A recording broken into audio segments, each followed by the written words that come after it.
Hello friends, welcome back to my YouTube channel. Friends, आज के video में आप देखने वाले हैं हिंदी साहित्य का इतिहास, जो कि आचार्य रामचंद्र शुक्ल जी के द्वारा लिखा गया है। इस इतिहास में हमने 3 काल को पूरी तरीके से कंप्लीट कर लिया है: आदिकाल, भक्ति काल और रीतिकाल। अब हम आधुनिक काल पढ़ रहे हैं।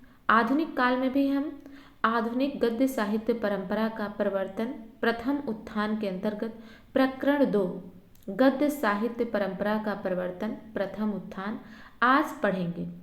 इसमें शुक्ल जी ने कई लेखकों को, भारतेंदु के समय के कई लेखकों को सम्मिलित किया है, उनके जीवन वृत्त को बताया है, उनकी मेन रचनाओं को बताया है।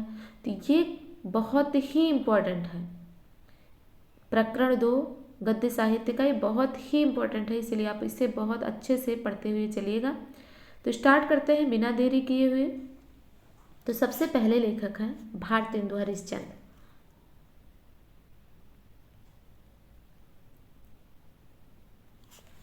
भारतेंदु हरिश्चंद्र, इनका जन्म काशी के एक संपन्न वैश्य कुल में भाद्र शुक्ल 5 संवत 1907 को और मृत्यु 35 वर्ष की अवस्था में माघ कृष्ण 6 संवत 1941 को हुई।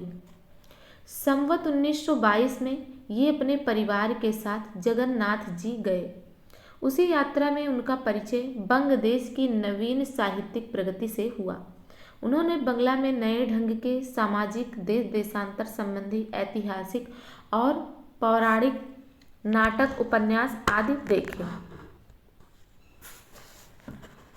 हिंदी में वैसी पुस्तकों के अभाव का अनुभव किया। संवत 1925 में उन्होंने विद्या सुंदर नाटक बंगला से अनुवाद करके प्रकाशित किया। तो सबसे पहले उन्होंने क्या किया, 1925 में विद्या सुंदर नाटक, जो कि बंगला भाषा में लिखा गया था, उसका इन्होंने अनुवाद किया। उस अनुवाद में ही इन्होंने हिंदी गद्य के बहुत ही सुडौल रूप का आभास दिया। मीन्स जो उन्होंने अनुवाद किया उसमें ही इन्होंने हिंदी गद्य को, जो कि खड़ी बोली लिखी जा रही थी, उसे बहुत ही अच्छा लिखा। इसी वर्ष उन्होंने, तो संवत 1925 में ही उन्होंने कवि वचन सुधा नाम की एक पत्रिका निकाली, जिसमें पहले पुराने कवियों की कविताएं छपा करती थीं और पीछे गद्य लेख भी रहने लगे। 1930 में उन्होंने हरिश्चंद्र मैगजीन नाम की एक मासिक पत्रिका निकाली, जिसका नाम 8 संख्याओं के उपरांत हरिश्चंद्र चंद्रिका हो गया। मोस्ट इंपॉर्टेंट है यहाँ से यहाँ तक की पूरी लाइन। हिंदी गद्य का ठीक परिष्कृत रूप पहल इसी चंद्रिका में प्रकट हुआ। जिस प्यारी हिंदी को देश ने अपनी विभूति समझा, जिसको जनता ने उत्कंठा पूर्वक दौड़कर अपनाया, उसका दर्शन इसी पत्रिका में हुआ। भारतेंदु ने नई सुधारी हुई हिंदी का उदय इसी समय से माना है। उन्होंने कालचक्र नाम की अपनी पुस्तक में नोट किया है कि हिंदी नए चाल में ढली सन 1873। तो ये रही भारतेंदु के लेखन की बात, कि उनकी जो दोनों पत्रिका थी, 3 पत्रिका, तीनों को वर्णन बस एक ही पैराग्राफ के अंदर मोस्ट इम्पॉर्टेंट चीज़ें आ गई। लगभग एग्जाम में इनसे एक आध प्रश्न जरूर ही रहता है।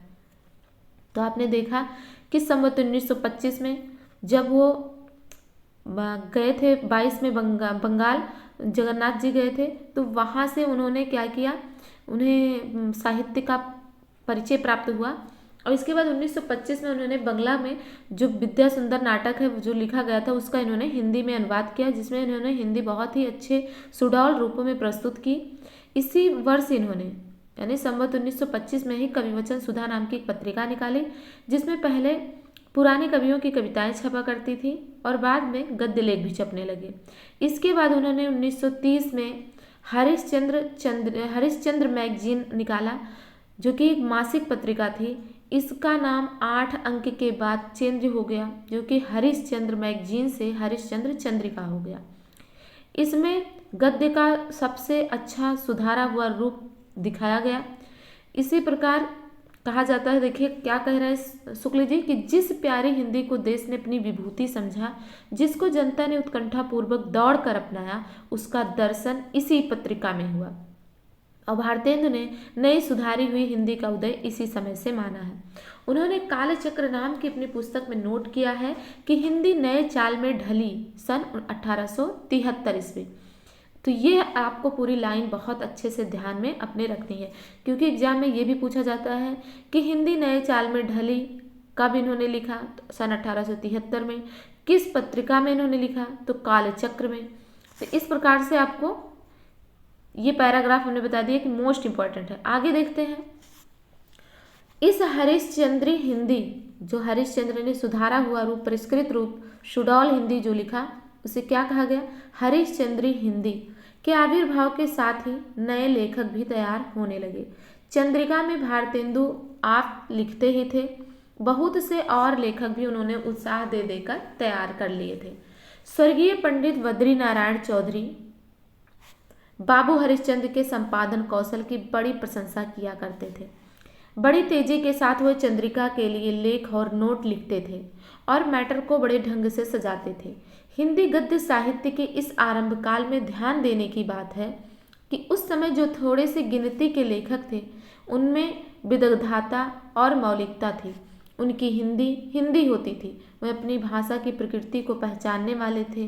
बंगला, मराठी, उर्दू, अंग्रेजी के अनुवाद का वह तूफान जो 25-30 वर्ष पीछे चला और जिसके कारण हिंदी का स्वरूप ही संकट में पड़ गया था, उस समय नहीं था। उस समय ऐसे लेखक ना थे जो बंगला की पदावली और वाक्य ज्यों का त्यों रखते हों, या अंग्रेजी वाक्यों और मुहावरों का शब्द प्रति शब्द अनुवाद करके हिंदी लिखने का दावा करते हों। उस समय की हिंदी में दिक दिक अशांति थी, न कांदना, न सिहरना और छल छल अश्रुपात, न जीवन होड़ और कवि का संदेश था, न भाग लेना और स्वार्थ लेना। तो देखिए शुक्ल जी क्या कहते हैं कि उस समय जो हिंदी लिखी जाती थी उसमें क्या क्या नहीं था, ना तो दिक दिक अशांति थी, ना कांदना सिहरना और छल छल अश्रुपात, ना जीवन होड़ था, सिर्फ उसमें क्या था, कवि का संदेश था, और ना भाग लेना और स्वार्थ लेना। तो इस प्रकार से ये भी लाइन आपको याद रखना है कि उस प्रकार के हिंदी को किस दृष्टि से शुक्ल जी देखते हैं। आगे है कि मैगजीन में प्रकाशित हरिश्चंद्र का 5वें पैगंबर मुंशी ज्वाला प्रसाद का, कबीराज की सभा, बाबू तोताराम का अद्भुत अपूर्व स्वप्न, बाबू कार्तिक प्रसाद का रेल का विकट खेल आदि लेख बहुत दिनों तक लोग बड़े चाव से पढ़ते थे। तो ये भी आपको याद रखना कि कौन कौन सा जो रचना थी वो मैगजीन में निकलती थी। तो हरिश्चंद्र का 5वां पैगंबर, मुंशी ज्वाला प्रसाद का कबीराज की सभा, बाबू तोताराम का अद्भुत अपूर्व स्वप्न और कार्तिक प्रसाद का रेल का विकट खेल। संवत 1931 में भारतेंदु जी ने स्त्री शिक्षा के लिए बाला बोधनी निकाली। तो संवत 1931 में, 1925 में आपने देखा कि इन्होंने कवि वचन सुधा निकाला। अब 1931 की बात हो रही, किसमें इन्होंने क्या निकाला, बाला बोधनी पत्रिका निकाली जो स्त्री शिक्षा पर आधारित थी। इस प्रकार इन्होंने 3 पत्रिकाएं निकाली। इसके पहले ही संवत 1930 में इन्होंने अपना पहला मौलिक नाटक वैदिकी हिंसा हिंसा न भवति नाम का प्रहसन लिखा। इम्पॉर्टेंट है कि उन्होंने अपना पहला मौलिक नाटक कब लिखा। देखिए इसके पहले बात हो चुकी है अनुवाद की। अनुवाद उन्होंने विद्या सुंदर नाटक के किया है 25 में, संवत 1925 में। लेकिन 1930 में इन्होंने अपना मौलिक नाटक लिखा, वैदिकी हिंसा हिंसा न भवति नाम का प्रहसन लिखा, जिसमें धर्म और उपासना नाम से समाज में प्रचलित अनेक अनाचारों का जघन्य रूप दिखाते हुए उन्होंने राजा शिव प्रसाद को लक्ष्य करके खुशामदियों और केवल अपनी मान वृद्धि की फिक्र में रहने वालों पर छींटे छोड़े। भारत के प्रेम में मतवाले, देश हित की चिंता में व्यग्र हरिश्चंद्र जी पर सरकार की जो कुदृष्टि हो गई थी, उसके कारण बहुत कुछ राजा साहेब ही समझे जाते थे। तो देखिए क्या कहा जा रहा, इसमें शुक्ल जी बता रहे हैं कि उस समय जो उन्होंने नाटक लिखा उसमें क्या प्रताड़ना चल रही थी, क्या कुचक्र चल रहा था, किस प्रकार से लोग अंधे भक्त बने हुए थे, जैसे आज भी बने हुए हैं। तो उसके उन्होंने उस पर छींटे कसे, उस पर उन्होंने टिप्पणी करी, उस पर उन्होंने व्यंग किया। तो इसमें वही लिखा, वैदिकी हिंसा हिंसा न भवति। आगे है, गद्य रचना के अंतर्गत भारतेंदु का ध्यान पहले नाटकों की ओर ही गया। अपनी नाटक नाम की पुस्तक में उन्होंने लिखा है कि हिंदी में मौलिक नाटक उनके पहले 2 ही लिखे गए थे। तो भारतेंदु जी क्या मान रहे हैं कि हिंदी में मौलिक नाटक उनके पहले, जब उन्होंने वैदिकी हिंसा हिंसा ना भवति लिखा, उसके पहले मात्र 2 नाटक लिखे गए थे, जो कि महाराज विश्वनाथ सिंह का आनंद रघुनंदन नाटक और बाबू गोपाल चंद्र का नहुष नाटक। कहने की आवश्यकता नहीं कि ये दोनों नाटक ब्रज भाषा में थे। तो इम्पॉर्टेंट कथन है कि आपको याद रखना है कि भारतेंदु हरिश्चंद्र के अनुसार उनके पहले लिखे मौलिक नाटक कौन कौन। तो एक तो महाराज विश्वनाथ सिंह का आनंद रघुनंदन नाटक और दूसरा उनके ही पिता बापू गोपाल चंद्र का नाटक नहुष नाटक लिखा गया। अब भारतेंदु ने जो नाटक लिखे हैं उसके विषय में दिया जा रहा है कि कौन कौन सा नाटक भारतेंदु ने लिखा है। मौलिक नाटक में क्या क्या है? वैदिकी हिंसा हिंसा न भवति, चंद्रावली, विशस्य विषमौषधम, भारत दुर्दशा, नील देवी, अंधेर नगरी, प्रेम योगिनी, सती प्रताप, जो कि अधूरा है। तो इसमें से आपको पता है कि भारत दुर्दशा, अंधेर नगरी, जो कि आपके सिलेबस में है नेट के, जब आप नाटक यूनिट पढ़ेंगे तो उसमें भी भारत दुर्दशा आपको पूरा नाटक पढ़ना है, जो लगभग 6 अंक का है। अंधेर नगरी भी 6 अंक में ही डिवाइड है। इन दोनों नाटकों को आपको अच्छे से पढ़ना है, इससे इन नाटकों के अंदर से भी प्रश्न पूछा जाता है। और नाटक आपको पता चल गया कि नाटक किसका है, भारतेंदु हरिश्चंद्र का मौलिक नाटक है।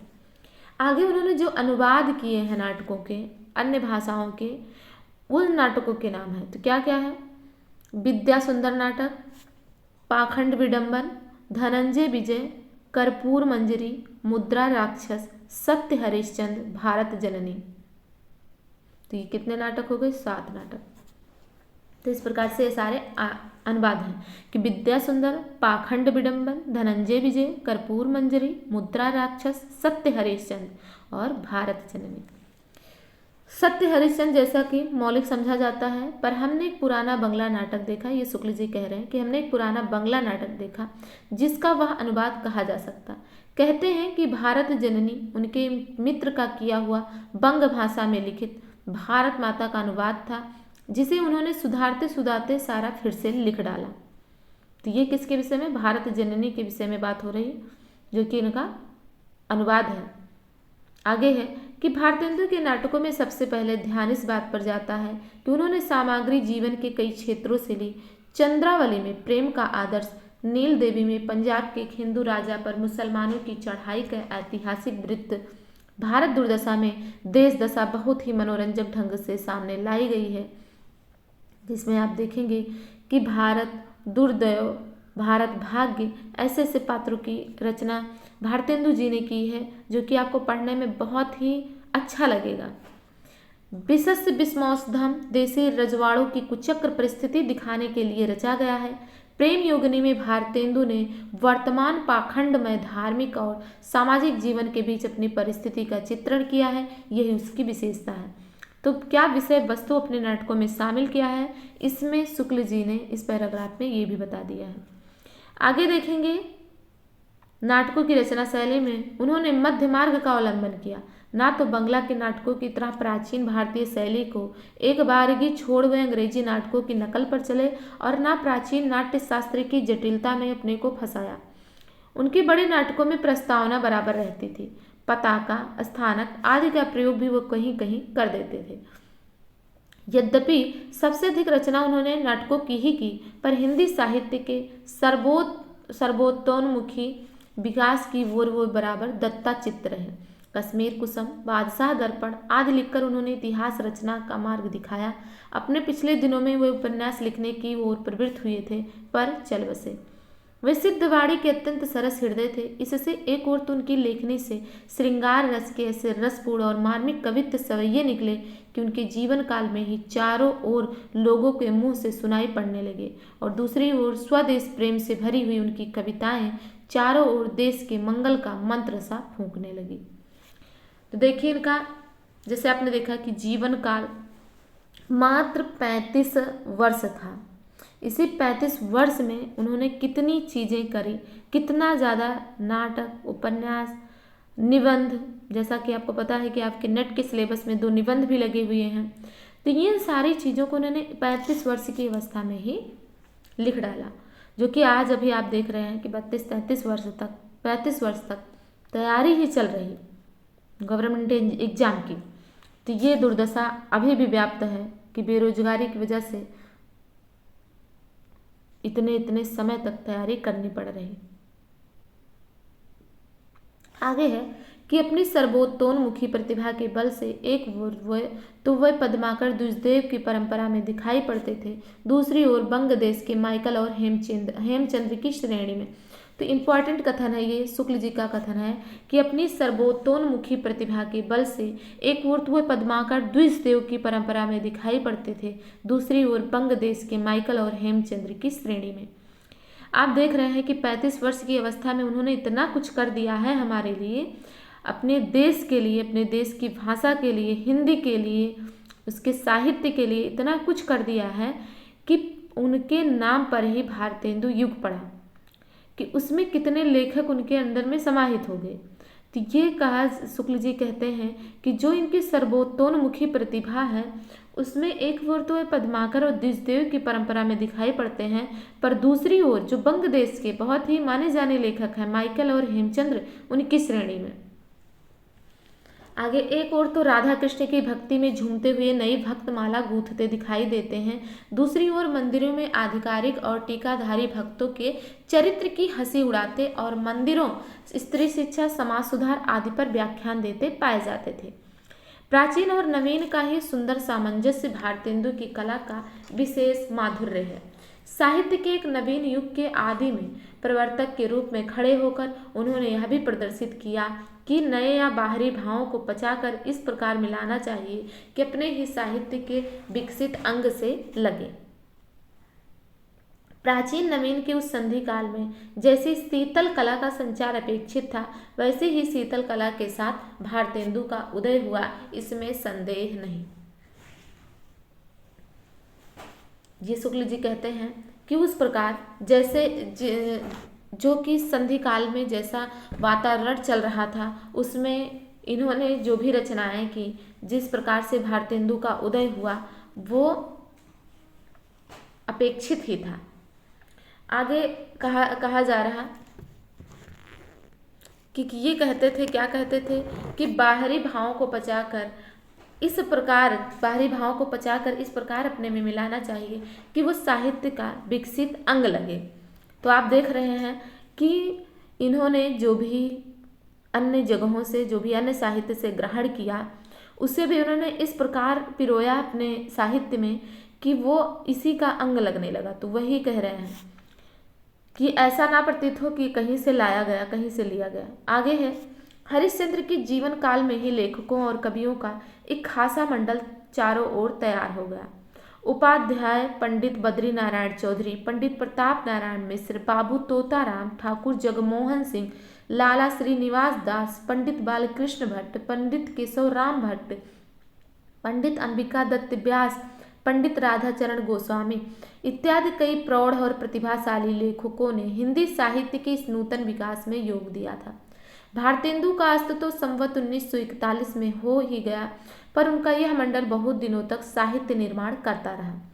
अनेक प्रकार के गद्य, प्रबंध, नाटक, उपन्यास आदि इन लेखकों की लेखनी से निकलते रहे। जो मौलिकता इन लेखकों में थी वह द्वितीय उत्थान के लेखकों में ना दिखाई पड़ी। कहने का मतलब ये है, शुक्ल जी कह रहे हैं कि जो इस समय थी, जो भारतेंदु के काल में जो मौलिकता थी लेखकों में, वो आगे जो द्वितीय उत्थान के लेखक हैं उसमें नहीं दिखाई पड़ी। भारतेंदु जी में हम 2 प्रकार के शैलियों का व्यवहार पाते हैं। उनकी भावावेश की शैली, पहली है उनकी भावावेश की शैली और दूसरी है तथ्य निरूपण की शैली। ये भी आपको याद रखना है कि भारतेंदु में हम 2 प्रकार की शैली का व्यवहार पाते हैं। पहला है भावावेश की शैली और दूसरा है तथ्य निरूपण की शैली। भावावेश की भाषा में प्रायः वाक्य बहुत छोटे छोटे होते हैं और पदावली सरल बोलचाल की होती है, जिसमें बहुत प्रचलित साधारण फारसी अरबी के शब्द भी कभी कभी पर बहुत कम आ जाते हैं। चंद्रावली नाटिका से उद्धृत अंश, तो चंद्रावली नाटिका से क्या उद्धृत अंश है देखिए, झूठे झूठे झूठे, झूठे ही नहीं विश्वासघातक, क्यों इतनी छाती ठोंक और हाथ उठा उठा कर लोगों को विश्वास दिया। आप ही सब मरते चाहे जहन्नुम में पड़ते, भला क्या काम था कि इतना पचड़ा किया। किसने इस उपद्रव और जाल करने को कहा था। कुछ ना होता, तुम रहते, बस चैन था, केवल आनंद था। फिर क्यों यह विस्मय संसार किया। बखेड़िए और इतने बड़े कारखाने पर बेहियाई परले सिरे की। नाम बिके, लोग झूठा कहे, अपने मारे फिरे, पर वाह रे शुद्ध बेहयाई, पूरी निर्लज्जता, लाज को जूतों मार के पीट पीट के निकाल दिया है। जिस मोहल्ले में आप रहते हैं लाज की हवा भी नहीं जाती। हाँ, एक बार भी मुंह दिखा दिया होता तो मत वाले बने क्यों लड़ लड़ कर सिर फोड़ते। काहे को ऐसे बेशरम मिलेंगे, हुक्मी बेहया हो।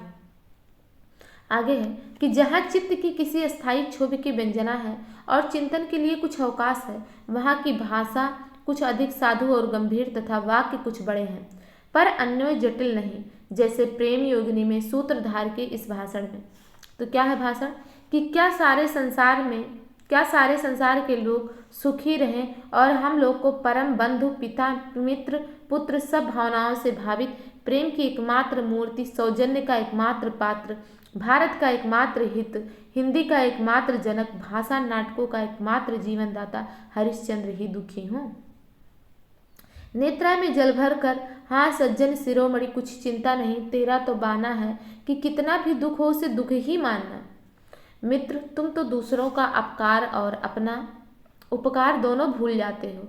तुम्हें इनकी निंदा से क्या, इतना चित्त क्यों क्षुब्ध करते हो। स्मरण रखो, ये कीड़े से ही रहेंगे, तुम लोग बहिष्कृत होकर इनके सिर पर पैर रख के विहार करोगे। तथ्य निरूपण या वस्तु वर्णन के समय कभी कभी उनकी भाषा में संस्कृत पदावली का कुछ अधिक समावेश होता है। इसका सबसे बढ़ा चढ़ा उदाहरण नील देवी के वक्तव्य में मिलता है। इसके पहले हमने चंद्रावली का वक्तव्य देखा, अब हम नील देवी का देखेंगे। तो नील देवी में क्या है, आज बड़ा दिन है, क्रिस्तान लोगों का इससे बढ़कर कोई आनंद का दिन नहीं है, किंतु मुझको आज उल्टा दुख है। इसका कारण मनुष्य स्वभाव सुलभ ईर्षा मात्र है। मैं कोई सिद्ध नहीं कि राग द्वेष से विहीन हूँ। जो मुझे अंग्रेज रमणी लोग मेद सिंचित केस राशि, कृत्रिम कुंतल जूट, मिथ्या रत्नाभरण, विविधा वर्ण, वसन से भूषित, छीड़ कटि देश कसे, निज निज पतिगढ़ के साथ प्रसन्न वदन, इधर से उधर फर फर कल की पुतली की भांति फिरती हुई दिखाई पड़ती है, तब इस देश की सीधी सादी स्त्रियों की हीन अवस्था मुझको स्मरण आती है और यही बात मेरे दुख का कारण होती है। तो आगे देखिए क्या कारण होती है। पर यह भारतेंदु की असली भाषा नहीं, उनकी असली भाषा का रूप पहले दो अवतरणों में ही समझना चाहिए। भाषा चाहे जिस ढंग की हो, उनके वाक्यों का अन्य सरल होता है, उसमें जटिलता नहीं होती। उनकी लेखों में भाव की मार्मिकता पाई जाती है, वाग वैचित्र या चमत्कार की प्रवृत्ति नहीं। यह स्मरण रखना चाहिए कि अपने समय के सब लेखकों में भारतेंदु की भाषा साफ सुथरी और व्यवस्थित होती थी। उसमें शब्दों के रूप भी एक प्रणाली पर मिलते हैं और वाक्य भी सुसंबद्ध पाए जाते हैं। प्रेम घन आदि लेखकों की भाषा में हम क्रमशः उन्नति और सुधार पाते हैं। संवत 1938 की आनंद कादंबनी का कोई लेख लेकर 10 वर्ष पश्चात किसी लेख में मिलान किया जाए जो बहुत अंतर दिखाई पड़ेगा। भारतेंदु के लेखकों में इतना अंतर नहीं दिखाई पड़ता। शुक्ल जी क्या कह रहे हैं कि भारतेंदु के लेखकों में यह अंतर नहीं दिखाई पड़ता। जैसे इच्छा किया, आज्ञा किया, व्याकरण विरुद्ध प्रयोग अवश्य कहीं कहीं मिलते हैं। दूसरे कवि का नाम आ गया कि प्रताप नारायण मिश्र। प्रताप नारायण मिश्र, इनके पिता उन्नाव से आकर कानपुर में बस गए थे, जहां प्रताप नारायण जी का जन्म संवत 1913 और मृत्यु संवत 1951 में हुई। ये इतने मनमौजी थे कि आधुनिक सभ्यता और शिष्टता की कम परवाह करते थे। कभी लावनी बाजों में जाकर शामिल हो जाते थे, कभी मेलों और तमाशों में बंद इक्के पर बैठ जाते थे। तो इस प्रकार से आप देख रहे हैं प्रताप नारायण मिश्र के विषय में कि इनके विषय में क्या कहा जा रहा कि ये ज़्यादा समाज की कोई परवाह नहीं करते थे।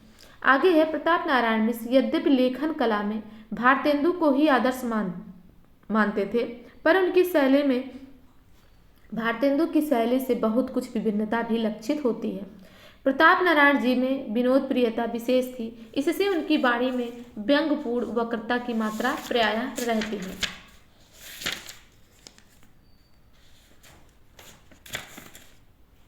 इसके लिए वे पूर्वीपन की परवाह न करके अपने बैसवारे की ग्राम में कहावतों और शब्द भी बेधड़ाक रख दिया करते थे। यानी वो बैसवारे के अपने जो कहावतें थी, शब्द जो ग्रामीण शब्द थे, उसे वो बेधड़क रख दिया करते थे। कैसा ही विषय हो, पर उसमें विनोद और मनोरंजन की सामग्री ढूंढ लेते थे, जो बहुत ही इंपॉर्टेंट है, बहुत ही अच्छा है। ये सबके बस की बात नहीं होती है। अपना ब्राह्मण पत्र, ये इंपॉर्टेंट है कि याद रखना है कि प्रताप नारायण मिश्र का ब्राह्मण पत्र है। पत्र पत्रिकाओं से जब संबंधित प्रश्न आते हैं तो ये भी पूछ लिया जाता है कि कौन कौन सा पत्र किसने लिखा, किसने निकाला, प्रकाशित किया। तो अपना इन्होंने क्या पत्र निकाला? ब्राह्मण पत्र। इन्होंने विविध विषयों पर गद्य प्रबंध लिखने के लिए ही निकाला था। लेख हर तरह के निकालते थे, देश दशा, समाज सुधार, नागरी हिंदी प्रचार, साधारण मनोरंजन आदि सब विषयों पर मिश्र जी की लेखनी चलती थी।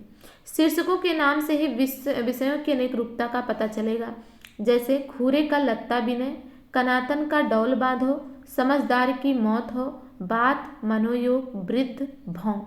देखिए इन्होंने किस प्रकार के शीर्षक डाले हैं अपने रचनाओं के। घूरे का लत्ता बिने, कनातन का डौल बांधो, समझदार की मौत है, बात, मनोयोग, वृद्ध, भौं। यद्यपि इनकी प्रवृत्ति हास्य विनोद की ओर ही अधिक रही, पर जब कभी कुछ गंभीर विषयों पर वो लिखते थे तब संयत और साधु भाषा का व्यवहार करते थे। दोनों प्रकार के लिखावटों के नमूने नीचे दिए जा रहे हैं। तो जो इन्होंने लिखा है समझदार की मौत, उसके विषय में देखते हैं कि सच है सबते भले हैं मूढ़, जो बेवकूफ़ है वो सबसे भले हैं, जिन्हें न व्यापे जगत गति, जिन्हें जगत किस गति से बढ़ रहा आगे, क्या परिवर्तन हो रहा, उससे इन्हें कोई मतलब नहीं। मज़े से पराई जमा गपक बैठना, खुशामदियों से गप मारना, जो कोई तिथि त्योहार आ पड़े तो गंगा में बदन धो आना, गंगा पुत्र को 4 पैसे देकर सेंत मेत में धर्म मूरत धर्म अवतार का खिताब पाना। संसार परमारथ दोनों तो बन गए, अब काहे की है और काहे की खै। आफत तो बेचारे जिंदा दिलों की है, जिन्हें न यो कल न वो कल। जब स्वदेशी भाषा का पूर्ण प्रचार था तब के विद्वान कहते, गीवाण वाड़ीस विशाल बुद्धि, स्थान्य भाषा रसोल पोहम। अब आजन्य भाषा वरनचन्य भाषाओं का करकट, यानी उर्दू छाती का पीपल हो रही। अब यह चिंता खाए लेती है कि कैसे इस चुड़ैल से पीछा छूटे। तो देखिए आपको देख के ही लग रहा होगा कि इन्होंने किस प्रकार से लिखा है। ये इनकी रचना समझदार की मौत का एक उद्धरण है। आगे देखेंगे एक इन्होंने जो मनोस्थिति पर लिखा है, मनोयोग। मनोयोग पर इन्होंने क्या लिखा है कि शरीर के द्वारा जितने काम किए जाते हैं उन सब में मन का लगाव अवश्य रहता है। जिसमें मन प्रसन्न रहता है वही उत्तमता के साथ होते हैं, और जो उसकी इच्छा अनुकूल नहीं होता है वह वास्तव में चाहे अच्छे कार्य भी हों किंतु भले प्रकार पूर्ण रीति से संपादित नहीं होते, न उनका कर्ता ही यथोचित आनंद लाभ करता है। इसी से लोगों ने कहा है कि मन शरीर रूपी नगर का राजा है और स्वभाव उसका चंचल है। यदि स्वच्छंद रहे तो बहुधा कुत्सित ही मार्ग में ध्वामान रहता है, यदि रोका ना जाए तो कुछ काल में आलस्य और आकृत्य का व्यसन उत्पन्न करके जीवन को व्यर्थ एवं अनर्थपूर्ण कर देता है।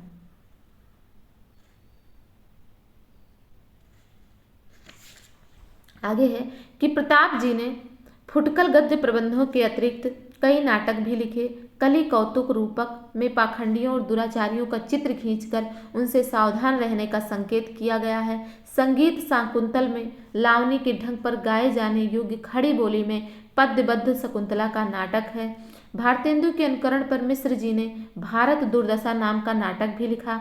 हठी हमीर रणथंभौर पर अलाउद्दीन की चढ़ाई का वृत्त लेकर लिखा गया। गो संकट नाटक, कली प्रभा नाटक के अतिरिक्त जुआरी खुआरी नाम का उनका एक प्रहसन भी है। तो देखिए कई नाटकों के नाम आ गए, क्या क्या? कली कौतुक रूपक, संगीत शाकुंतल, भारत दुर्दशा, गो संकट नाटक, कली प्रभाव, जुआरी खुआरी। इम्पॉर्टेंट है, इनकी रचनाओं के नाम आपको बेहद इम्पॉर्टेंट है, इसलिए ये भी ध्यान रखिएगा। आगे हम नेक्स्ट लेखक को देखेंगे, बाल कृष्ण भट्ट। भट्ट जी का जन्म प्रयाग में संवत 1901 में और परलोकवास संवत 1971 में हुआ। ये देखिए काफ़ी दिन तक जीवित थे। ये प्रयाग के कायस्थ पाठशाला कॉलेज में संस्कृत के अध्यापक थे। तो कहाँ थे? कायस्थ पाठशाला कॉलेज में संस्कृत के अध्यापक थे बाल कृष्ण भट्ट जी।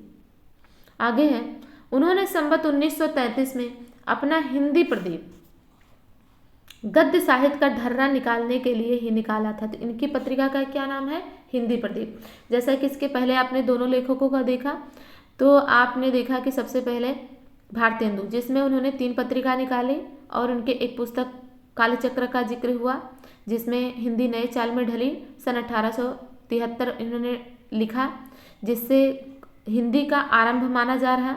इसके पहले उन्होंने 2 पत्रिका निकाली थी और इसके बाद उन्होंने एक पत्रिका स्त्री शिक्षा पर आधारित बाला बोधनी पत्रिका निकाली। कवि वचन सुधा, हरिश्चंद्र मैगजीन, जिसका 8 अंक के बाद नाम बदलकर हरिश्चंद्र चंद्रिका नाम हो गया। इसके बाद हमने देखा प्रताप नारायण मिश्र का, जिन्होंने कई नाटक और कई अन्य लेख भी लिखे। इसमें से उन्होंने जो पत्रिका निकाली उसका नाम था ब्राह्मण पत्रिका। अब हम देख रहे हैं बालकृष्ण भट्ट को, इन्होंने जो पत्रिका निकाली उसका नाम है हिंदी प्रदीप। तो हिंदी प्रदीप में क्या क्या चलता था?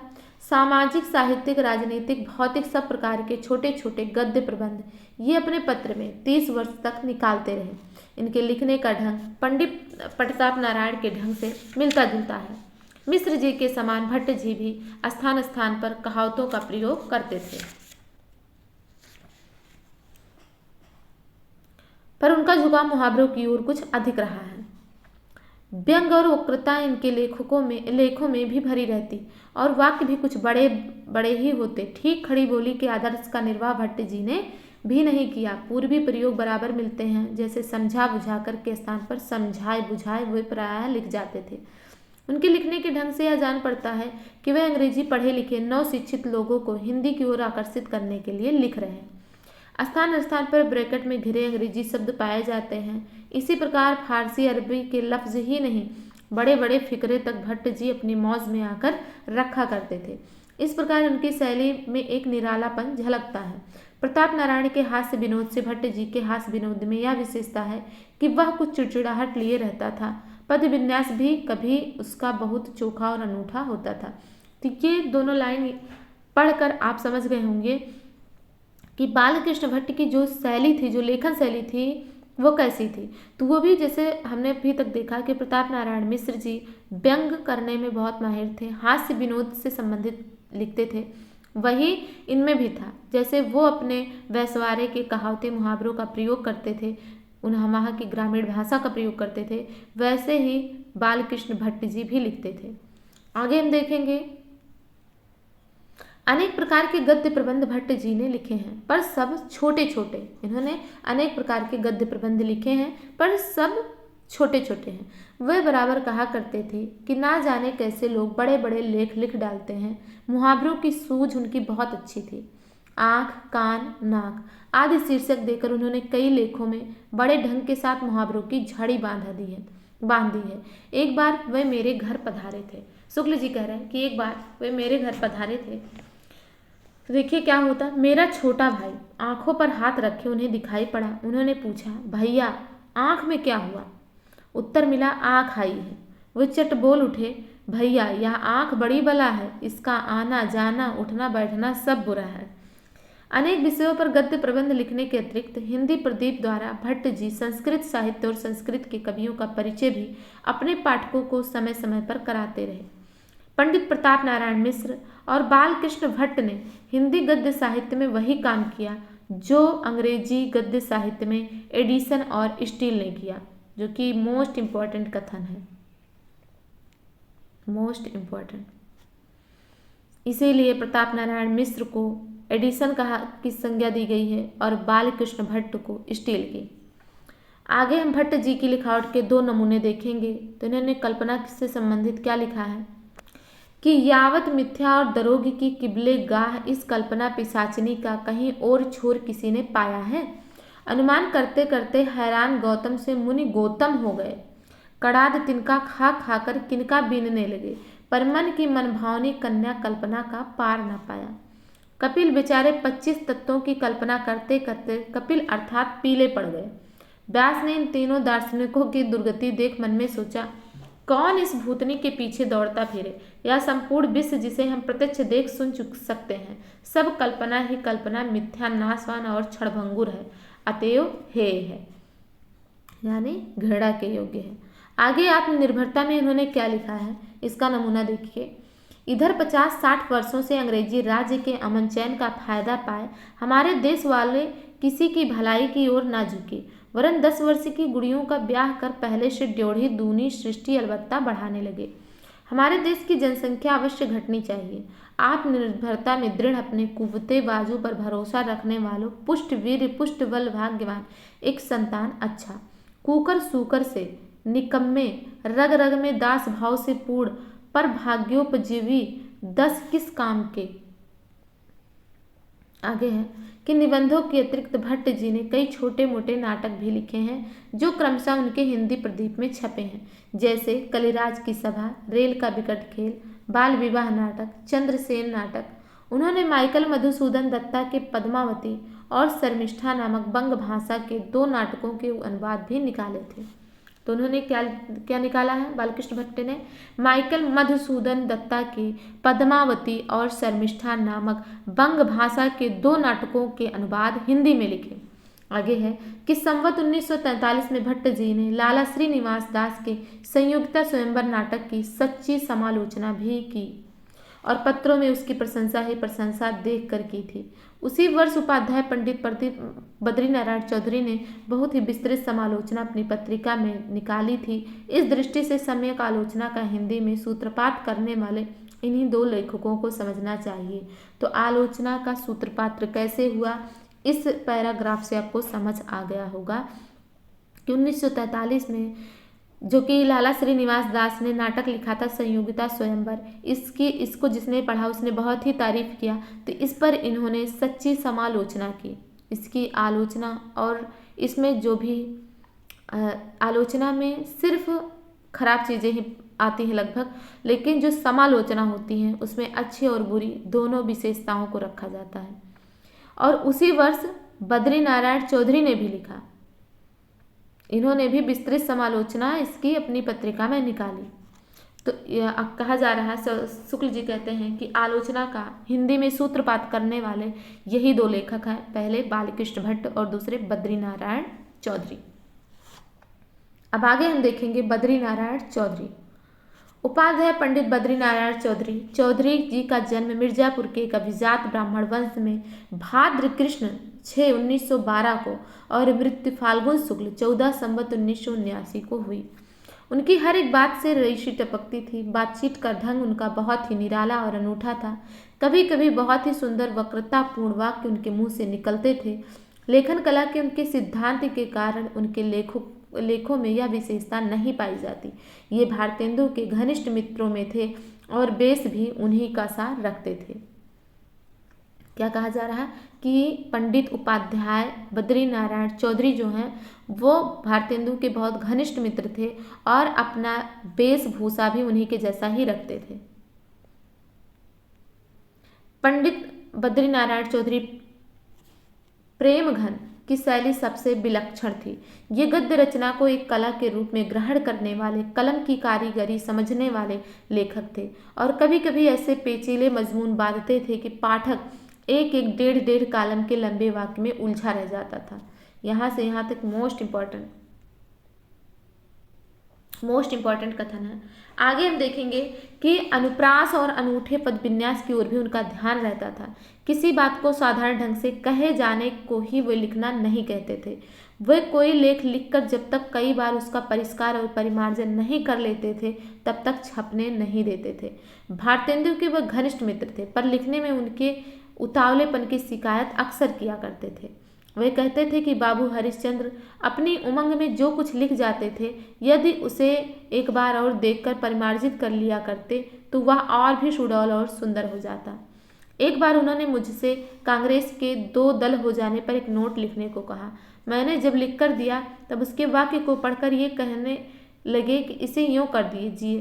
दोनों दलों की दलादली में दलपति का विचार भी दलदल में फंसा रहा।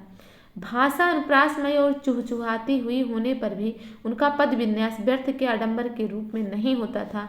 उनके लेख अर्थगर्भित और सूक्ष्म विचार पूर्ण होते थे। लखनऊ की उर्दू का जो आदर्श था वही उनकी हिंदी का था। तो यहाँ से आप यहाँ तक ये भी कथन याद रखिए कि भाषा अनुप्रासमयी और चुहचुहाती हुई होने पर भी उनका पद विन्यास व्यर्थ के आडंबर में नहीं होता था। उनके लेख अर्थगर्भित और सूक्ष्म विचार पूर्ण होते थे। लखनऊ की उर्दू का जो आदर्श था वही उनकी हिंदी का था। आगे है कि चौधरी साहब ने कई नाटक लिखे हैं। तो बद्रीनारायण प्रेमघन ने कई नाटक लिखे हैं। भारत सौभाग्य कांग्रेस के अवसर पर खेले जाने के लिए सन 1888 में लिखा गया था। यह नाटक विलक्षण है।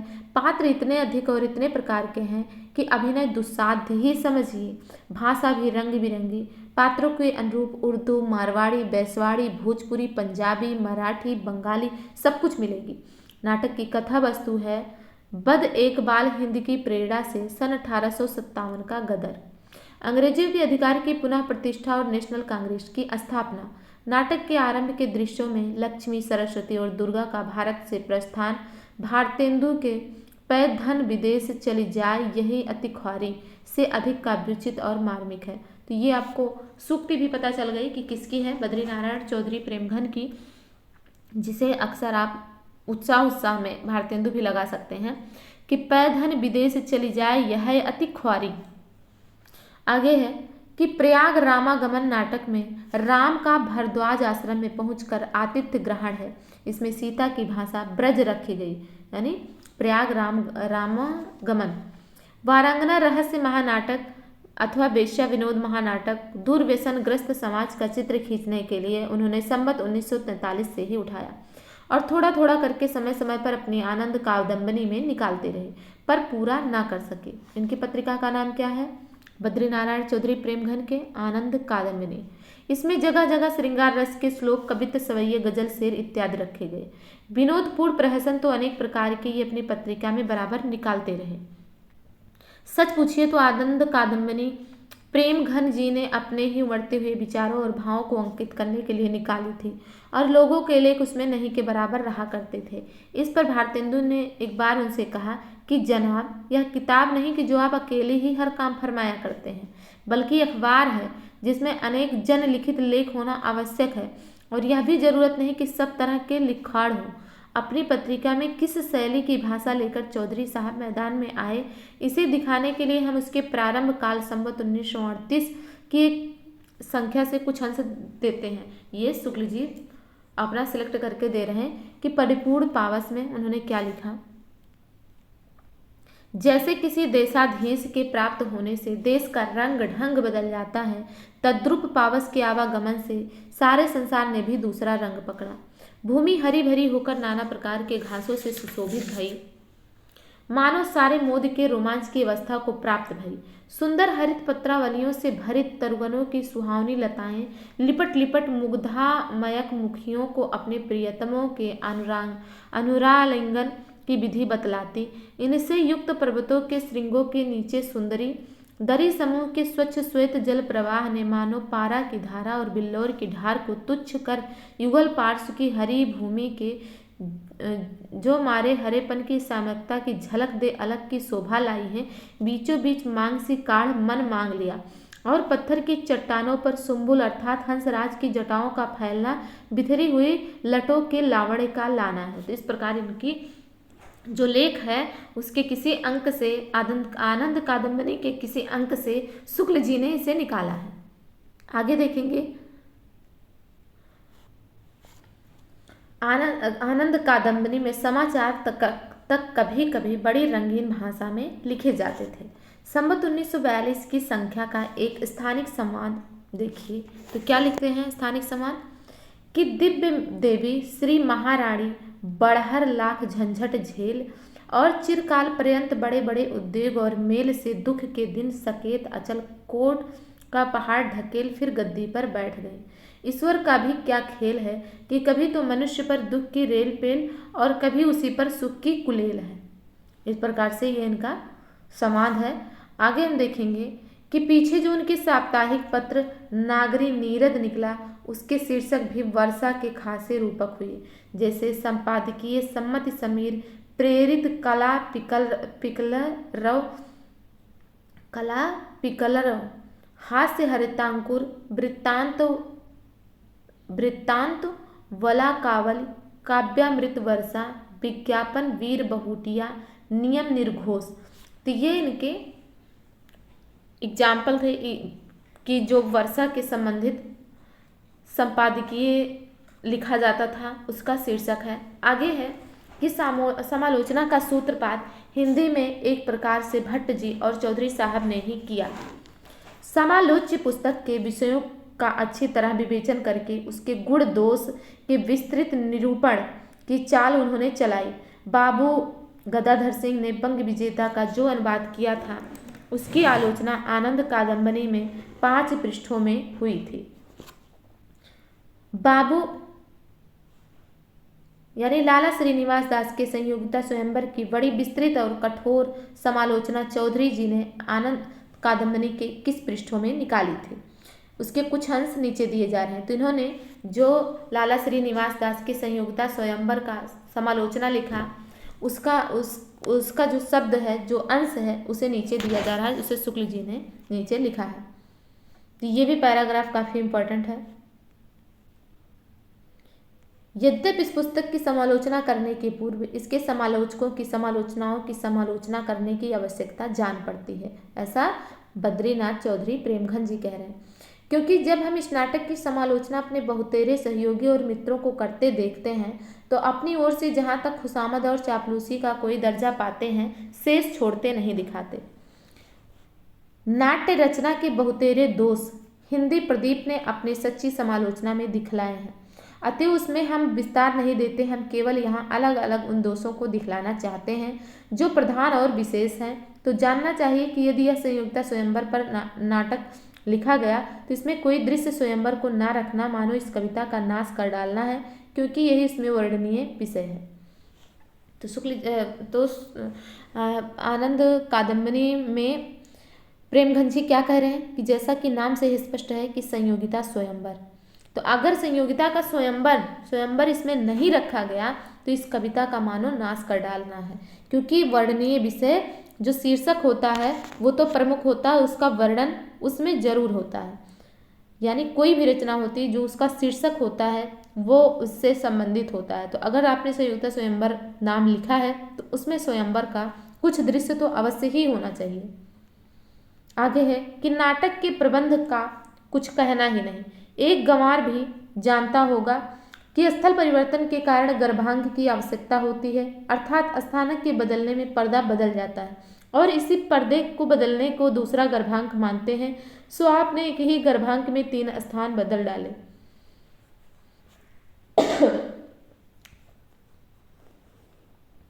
आगे है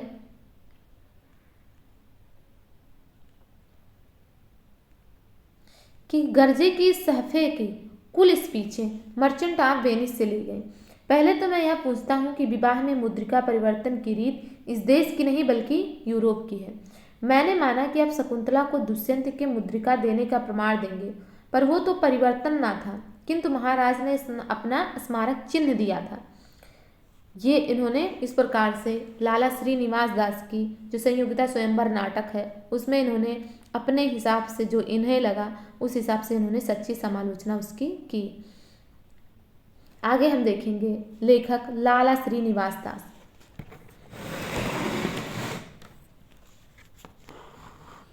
तो लाला श्रीनिवास दास इनके पिता लाला मंगीलाल मथुरा के प्रसिद्ध सेठ लक्ष्मी चंद्र के मुनीम क्या मैनेजर थे जो दिल्ली में रहा करते थे। वहाँ श्रीनिवास दास का जन्म संवत 1908 और मृत्यु संवत 1944 में हुई। भारतेंदु के समसामयिक लेखकों में उनका भी एक विशेष स्थान था। उन्होंने कई नाटक लिखे हैं। प्रहलाद चरित्र जो कि 11 दृश्यों का एक बड़ा नाटक, पर उसके संवाद आदि रोचक नहीं, भाषा भी अच्छी नहीं। आगे है तप्ता समरण नाटक जो कि 1874 के हरिश्चंद्र मैगजीन में छपा था। पीछे सन 1883 ईस्वी में पुस्तकाकार प्रकाशित हुआ। इसमें तप्ता और संवरण की पौराणिक प्रेम कथा है। संवरण ने तब तक के ध्यान में लीन रहने के कारण गौतम मुनि को प्रणाम नहीं किया।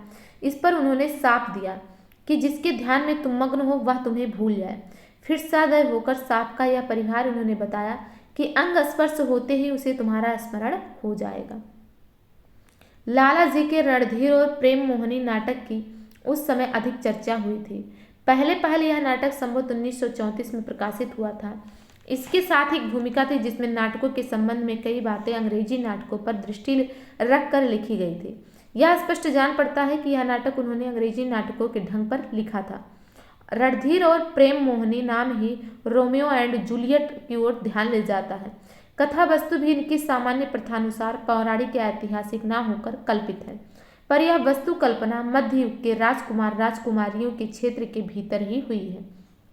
पाटन का राजकुमार है और सूरत की राजकुमारी, पर दृश्यों में देश कालानुसार सामाजिक परिस्थिति का ध्यान नहीं रह गया है।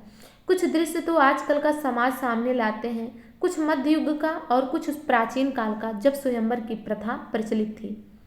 पात्रों के अनुरूप भाषा रखने के प्रयत्न में मुंशी जी की भाषा इतनी घोर उर्दू कर दी गई है कि केवल हिंदी पढ़ा व्यक्ति एक पंक्ति भी नहीं समझ सकता। कहाँ स्वयंवर, कहाँ ये मुंशी जी। जैसा ऊपर कहा गया है कि यह नाटक अंग्रेजी नाटकों के ढंग पर लिखा गया है, इसमें प्रस्तावना नहीं रखी गई है। दूसरी बात यह है कि यह दुखांत है, यानी रणधीर प्रेम मोहिनी जो नाटक है वो दुखांत नाटक है। भारतीय रूपक क्षेत्र में दुखांत नाटकों का चलन न था, इसीलिए अधिक चर्चा का कारण यह भी था।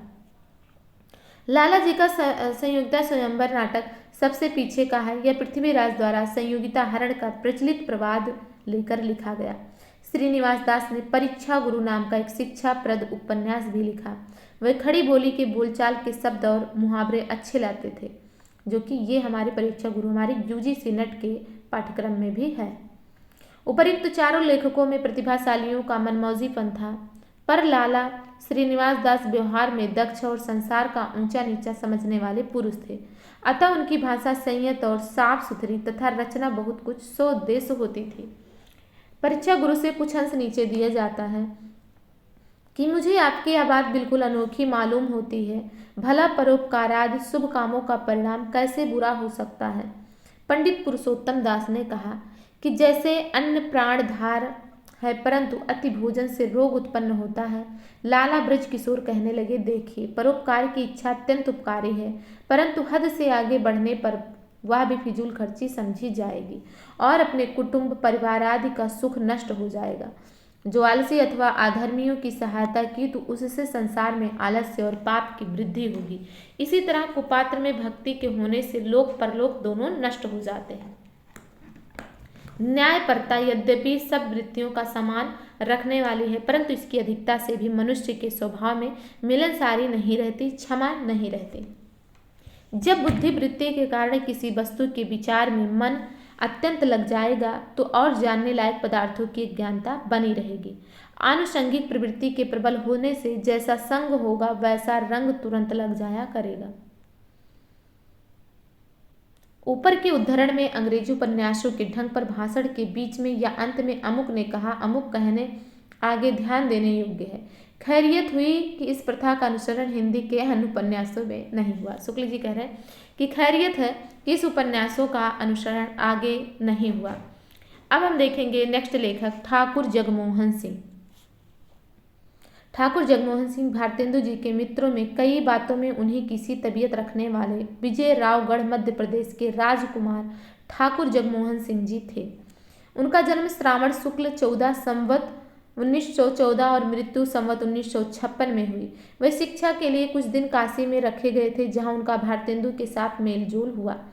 ये संस्कृत साहित्य और अंग्रेजी के अच्छे जानकार थे तथा हिंदी के एक प्रेम पथिक कवि और माधुर्यपूर्ण गद्य लेखक थे। ये इनके विषय में विशेषता है, आप याद रख सकते हैं कि ये संस्कृत साहित्य और अंग्रेजी के अच्छे जानकार थे, हिंदी के एक प्रेम पथिक कवि और माधुर्यपूर्ण गद्य लेखक थे। प्राचीन संस्कृत साहित्य के अभ्यास और विंध्य याटवी के रमणीय प्रदेश में निवास के कारण विविधा भावमय प्रकृति के रूप माधुर्य की जैसी सच्ची परख, जैसी सच्ची अनुभूति इनमें थी, वैसी उस काल के किसी हिंदी कवि या लेखक में नहीं पाई जाती।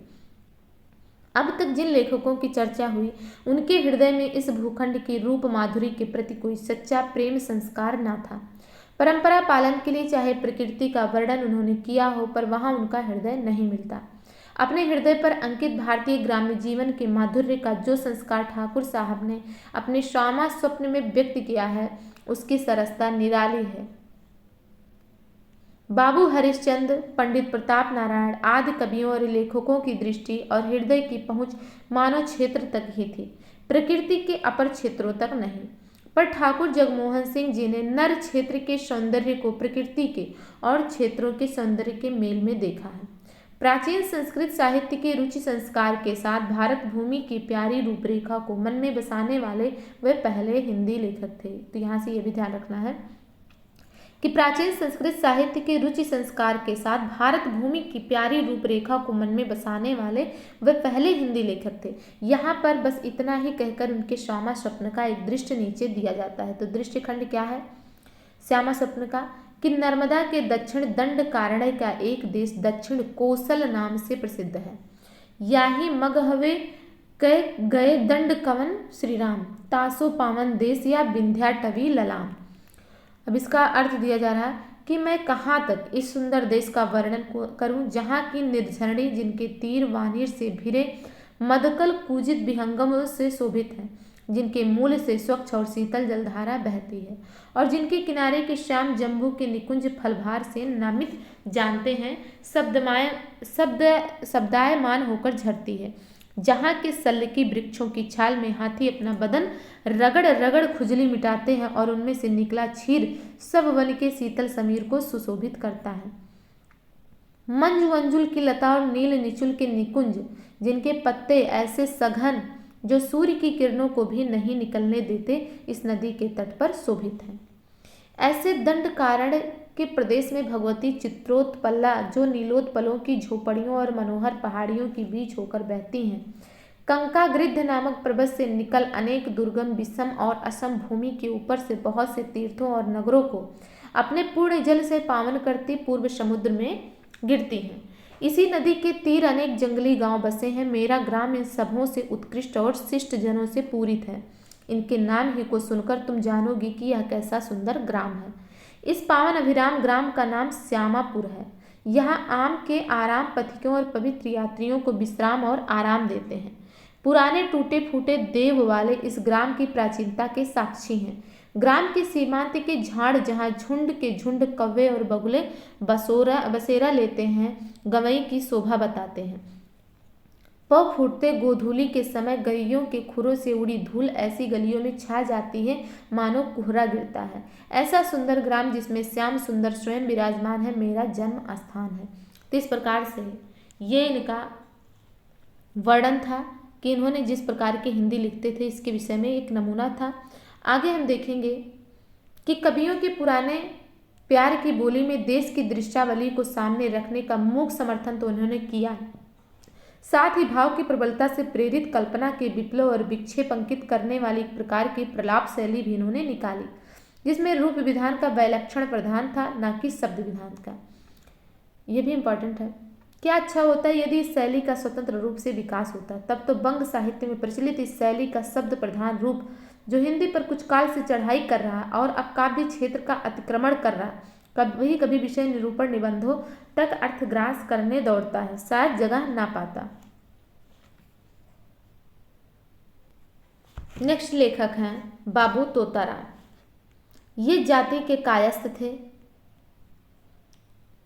इनका जन्म संवत 1804 में और मृत्यु दिसंबर 1902 ईस्वी में हुई। बीए पास करके ये हेडमास्टर हुए, पर अंत में नौकरी छोड़कर अलीगढ़ में प्रेस खोलकर भारत बंधु पत्र निकालने लगे। तो बाबू तोताराम ने कौन सा पत्र निकाला? भारत बंधु पत्र। ये भी आपको ध्यान रखना है। हिंदी का हर एक प्रकार से हित साधन करने के लिए जब भारतेंदु जी खड़े हुए थे, उस समय उनका साथ देने वालों में ये भी थे। इन्होंने भाषा संवर्धनी नाम की एक सभा स्थापित की थी। तो इन्होंने एक पत्र निकाला था भारत बंधु नाम से, और एक इन्होंने सभा स्थापित की भाषा संवर्धनी नाम से। ये हरिश्चंद्र चंद्रिका के लेखकों में थे। उसमें कीर्ति केतु नाम का इनका एक नाटक भी निकला था। ये जब तक रहे हिंदी के प्रचार और उन्नति में लगे रहे। इन्होंने कई पुस्तकें लिखकर अपनी सभा के सहायतार्थ अर्पित की थी, जैसे केतु कृतांत नाटक। जो कि अंग्रेजी का अनुवाद है। स्त्री सुबोधनी। भाषा इनकी साधारण अर्थात विशेषता रहित है। इनके कीर्ति केतु नाटक का एक भाषण देखिए। तो बाबू तोताराम का नाटक है कीर्ति केतु, जिसका उदाहरण या उद्धरण शुक्ल जी देते हैं कि वह कौन नहीं जानता, परंतु इस नीच संसार के आगे कीर्ति केतु बिचारे की क्या चलती है, जो पराधीन होने से ही प्रसन्न रहता है और शिशु मार की शरण जा गिरने का जिसे चाव है। हमारा पिता अत्रिपुर में बैठा हुआ वृथा रमावती नगरी की नाम मात्र प्रतिष्ठा बनाए है। नौपुर की निबल सेना और एक रीति थोथी सभा जो निष्फल युद्धों से शेष रह गई है, वह उसके संग है। हे ईश्वर, इस प्रकार से ये इनका उद्धरण था। भारतेंदु के साथ हिंदी की उन्नति में योग देने वाले में नीचे लिखे महानुभाव भी विशेष उल्लेखनीय हैं। तो ये तो मेन है, जो मोस्ट इम्पॉर्टेंट है। जो अब आगे हैं वो जो काफ़ी इम्पोर्टेंट वो भी हैं, पर वो इतना मेन भूमिका में नहीं थे। तो कौन कौन आते हैं? पंडित केशवराम भट्ट। पंडित केशवराम भट्ट भट्ट जी महाराष्ट्र के ब्राह्मण थे, जिनके पूर्वज बिहार में बस गए थे। इनका जन्म संवत 1911 में और मृत्यु संवत 1961 में हुआ। इनका संबंध शिक्षा विभाग से था। कुछ स्कूली पुस्तकों के अतिरिक्त उन्होंने सज्जाद संबुल और शमशाद शौसन नामक 2 नाटक भी लिखे, जिनकी भाषा उर्दू ही समझिए। इन दोनों नाटकों की विशेषता यह है कि ये वर्तमान जीवन को लेकर लिखे गए हैं, जिनमें हिंदू, मुसलमान, अंग्रेज, लुटेरे, लफंगे, मुकदमेबाज, मारपीट करने वाले, रुपया हजम करने वाले इत्यादि अनेक ढंग के पात्र आए हैं। संवत 1929 में उन्होंने बिहार बंधु निकाला था और 1931 में बिहार बंधु प्रेस खोला था, पंडित केशवराम भट्ट ने। आगे देखेंगे हम पंडित राधाचरण गोस्वामी। इनका जन्म वृंदावन में संवत 1915 में हुआ और मृत्यु संवत 1982 दिसंबर सन 1925 में हुई। ये संस्कृत के बहुत अच्छे विद्वान थे। हरिश्चंद्र मैगजीन को देखते देखते इनमें देशभक्ति और समाज सुधार के भाव जगे। साहित्य सेवा के विचार से इन्होंने भारतेंदु नाम का एक पत्र कुछ दिनों तक वृंदावन से निकाला। तो पंडित राधाचरण गोस्वामी ने भारतेंदु की पत्रिका से प्रभावित होकर इनके अंदर देशभक्ति और समाज सुधार की भावना जगी थी। तो इन्होंने क्या किया? भारतेंदु नाम की एक पत्रिका ही निकाल दिया। अनेक सभा समाजों में सम्मिलित होने और समाज सुधार का उत्साह रखने के कारण ये कुछ ब्रह्म समाज, जो कि राजा राम मोहन राय के द्वारा ओपन किया गया था, उसकी ओर आकर्षित हुए। उसके पक्ष में हिंदू बांधव में कई लेख भी लिखे। भाषा इनकी गठी हुई होती थी। इन्होंने कई बहुत ही अच्छे मौलिक नाटक लिखे हैं, जैसे सुदामा नाटक, सती चंद्रावली, अमर सिंह राठौर, तन मन धन, श्री गुसाई जी के अर्पण। इनमें से सती चंद्रावली और अमर सिंह राठौर बड़े नाटक हैं। सती चंद्रावली की कथा वस्तु औरंगजेब के समय हिंदुओं पर होने वाले अत्याचारों का चित्र खींचने के लिए बड़ी निपुणता के साथ कल्पित की गई है। अमर सिंह राठौर ऐतिहासिक है। नाटकों के अतिरिक्त उन्होंने बिरजा, जावित्री, मृडमयी नामक उपन्यासों की अनुवाद भी बंग भाषा से किए। तो इन्होंने नाटक कौन कौन सा लिखा? राधाचरण गोस्वामी ने सुदामा नाटक, सती चंद्रावली, अमर सिंह राठौर, तन मन धन, गुसाई जी को अर्पण। तो जिसमें से सती चंद्रावली और अमर सिंह राठौर काफ़ी बड़ा नाटक है। आगे हम देखेंगे 10वें नंबर के लेखक पंडित अंबिका दत्त व्यास को। पंडित अंबिका दत्त व्यास जी का जन्म संवत 1915 और मृत्यु संवत 1957 में हुई। ये संस्कृत के प्रतिभाशाली विद्वान, हिंदी के अच्छे कवि और सनातन धर्म के बड़े उत्साही उपदेशक थे। इनके धर्म संबंधी व्याख्यानों की धूम रहा करती थी। अवतार मीमांसा आदि धर्म संबंधी पुस्तकों के अतिरिक्त इन्होंने बिहारी के दोहों के भाव को विस्तृत करने के लिए बिहारी बिहार नाम का एक बड़ा काव्य ग्रंथ लिखा। गद्य रचना का भी विवेचन इन्होंने अच्छा किया है।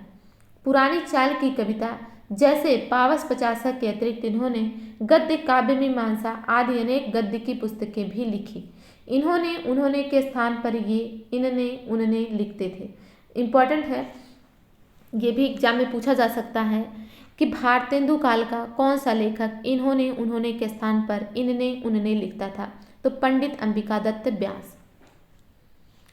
इन्होंने जो एक बिहारी के विषय में लिखा था, बिहारी बिहार नामक बड़ा काव्य ग्रंथ लिखा था, जिसमें इन्होंने क्या लिखा था? गद्य काव्य मीमांसा और बिहारी बिहार।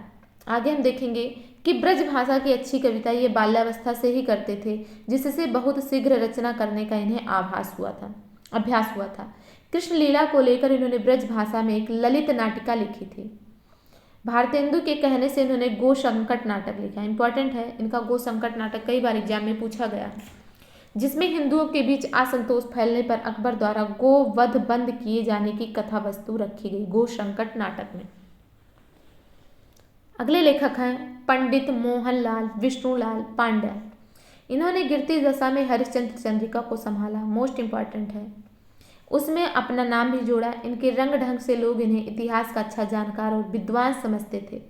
कभी राजा श्यामल दान जी ने जब अपने पृथ्वीराज चरित्र ग्रंथ में पृथ्वीराज रासो को जारी ठहराया था, तब इन्होंने रासो संरक्षा लिखकर उसको असल सिद्ध करने का प्रयत्न किया था। तो इस प्रकार से आपने देखा कि हरिश्चंद्र चंद्रिका जो कि भारतेंदु के द्वारा निकाली गई पत्रिका थी, उसे गिरती दशा में पंडित मोहनलाल विष्णुलाल पांड्या ने संभाला था और इन्होंने पृथ्वीराज रासो को जाली ठहराया। आगे है लेखक पंडित भीमसेन शर्मा। ये पहले स्वामानंद जी के दाहिने हाथ थे। संवत 1940 से 1942 के बीच इन्होंने धर्म संबंधी कई पुस्तकें हिंदी में लिखी और कई संस्कृत ग्रंथों के हिंदी भाष्य भी निकाले। इन्होंने आर्य सिद्धांत नाम का एक मासिक पत्र भी निकाला। तो ये आपको याद रखना है कि भीमसेन ने क्या निकाला, आर्य सिद्धांत नामक मासिक पत्र।